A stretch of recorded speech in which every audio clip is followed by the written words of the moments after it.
আসসালামু আলাইকুম প্রিয় শিক্ষার্থীবৃন্দ।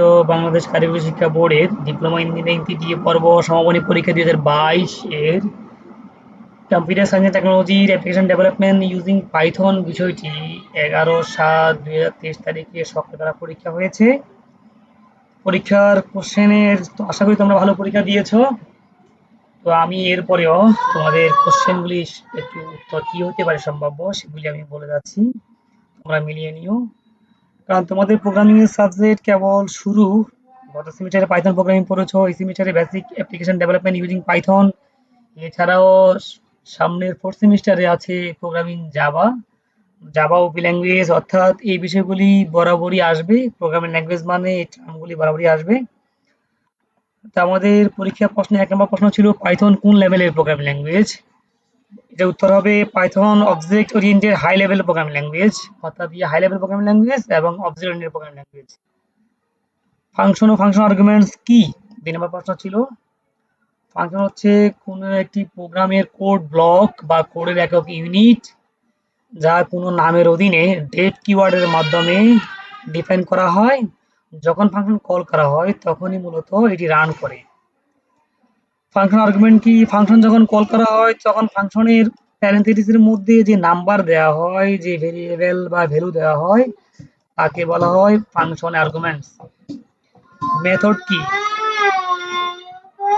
যখন কোনো একটি ফাংশনকে অবজেক্টের সাহায্যে কল করা হয় তখন তাকে মেথড বলা হয়। যেমন এখানে s1 হচ্ছে একটা অবজেক্ট, ডট সাম, সাম হচ্ছে একটা মেথড যার মধ্যে আমরা একটা লিস্ট দিলাম, লিস্টের মধ্যে আমরা 5টা সংখ্যা দিলাম, যেটা বড় প্রশ্ন হিসেবে আমাদের এসেছে যে 5টি সংখ্যা যোগ করার জন্য ফাংশন লিখো। তো আমরা এখানে অবজেক্টের মাধ্যমে সাম ফাংশনকে কল করলাম, তার মধ্যে প্যারামিটার হিসেবে আমরা 5টা ভ্যালু দিলাম। এই সামটা হচ্ছে মেথড। বিল্ডিং এক্সেপশন বলতে কি বোঝায়? বিল্ডিং এক্সেপশন হচ্ছে মূলত যে সমস্ত এক্সেপশন সমূহ, রান টাইম ইরর সমূহকে হ্যান্ডেলিং করার জন্য পাইথন ডেভেলপার্স কর্তৃক যে সমস্ত এক্সেপশন পূর্ব থেকে দেওয়া আছে তাকে বলা হয় বিল্ডিং এক্সেপশন। ডেকোরেটর কি? ডেকোরেটর হচ্ছে মূলত ডেকোরেশন করার জন্য, অর্থাৎ একটা প্রোগ্রামের একটা ফাংশন বা ক্লাসের একটা আউটপুটকে আরো বেশি সৌন্দর্যবর্ধিত করার জন্য এটার ভিতরের কোনো কিছু পরিবর্তন ছাড়াই আমরা একটা ডেকোরেট ফাংশন দিয়ে যদি এটা আউটপুটটাকে আরো বেশি সৌন্দর্যমণ্ডিত করি তাকে মূলত বলা হয় ডেকোরেটর বলা হয়।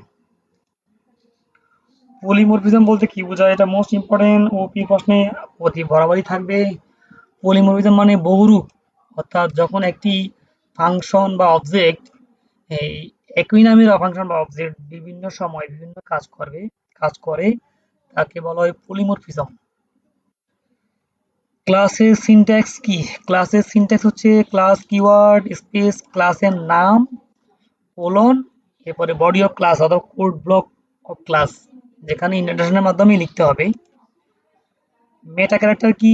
কতগুলি বিশেষ ক্যারেক্টার যেমন পাইপ, তারপর হচ্ছে প্লাস, অর, অ্যাস্টারিক্স এবং ডট ক্যারেক্টারকে বলা হয় মেটা ক্যারেক্টার, যেগুলির মাধ্যমে মূলত রেগুলার এক্সপ্রেশনের বিভিন্ন ধরনের প্যাটার্ন নিয়ে কাজ করা হয়।